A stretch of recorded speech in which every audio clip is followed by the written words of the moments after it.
നമസ്കാരം. VCV ന്യൂസിലേക്ക് സ്വാഗതം. ഞാൻ വേണുഗോപാൽ. ആദ്യം പ്രധാന വാർത്തകൾ. വടക്കാഞ്ചേരി നഗരസഭയുടെ മാസ്റ്റർ പ്ലാൻ സംബന്ധിച്ച് വിശദീകരണ യോഗം വടക്കാഞ്ചേരി നഗരസഭാ കൗൺസിൽ ഹാളിൽ ചേർന്നു. നഗരസഭാ അധ്യക്ഷൻ PN സുരേന്ദ്രന്റെ അധ്യക്ഷതയിൽ ചേർന്ന യോഗത്തിൽ ജില്ലാ ടൗൺ പ്ലാനർ പങ്കെടുത്ത് സംസാരിച്ചു. സംസ്ഥാന സ്കൂൾ കലോത്സവത്തിന് നൃത്തരൂപത്തിൽ സ്വാഗതഗാനമൊരുക്കി ചെറുതുരുത്തി കേരള കലാമണ്ഡലം.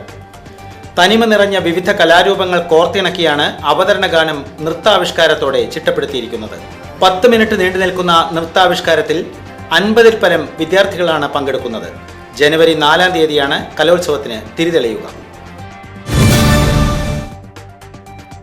വടക്കാഞ്ചേരി റെയിൽവേ സ്റ്റേഷന് സമീപം ബസ്സിലേക്ക് ചാടിക്കയറുന്നതിനിടെ ബസ്സിലെ ജീവനക്കാരൻ റോഡിലേക്ക് വീണതിനെ തുടർന്ന് ബസിന്റെ ചക്രം യുവാവിന്റെ കാലിലൂടെ കയറി. ആറ്റൂർ റോട്ടുപാറയ്ക്കൽ 22 വയസ്സുള്ള മൻസിൽ റഹ്മാനാണ് പരിക്കേറ്റത്. ഭാഷാ പഠനത്തിന്റെ സാധ്യതകൾ ഇല്ലാതാക്കുന്ന പുതിയ വിദ്യാഭ്യാസ നയം പിൻവലിക്കണമെന്ന് ദക്ഷിണേന്ത്യൻ ഹിന്ദി സാഹിത്യ സമ്മേളനം ആവശ്യപ്പെട്ടു.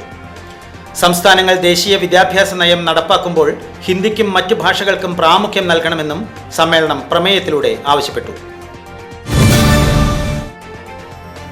കൊലപാതകം ഉൾപ്പെടെ നിരവധി കേസുകളിലെ പ്രതികളെ 24 മണിക്കൂറിനുള്ളിൽ അറസ്റ്റ് ചെയ്ത ചെറുതുരുത്തി പോലീസ് സ്റ്റേഷൻ ഉദ്യോഗസ്ഥർക്ക് ആദരവ്. വള്ളത്തോൾ നഗർ ജനകീയ കൂട്ടായ്മയുടെ നേതൃത്വത്തിലാണ് ആദരവ് നൽകിയത്.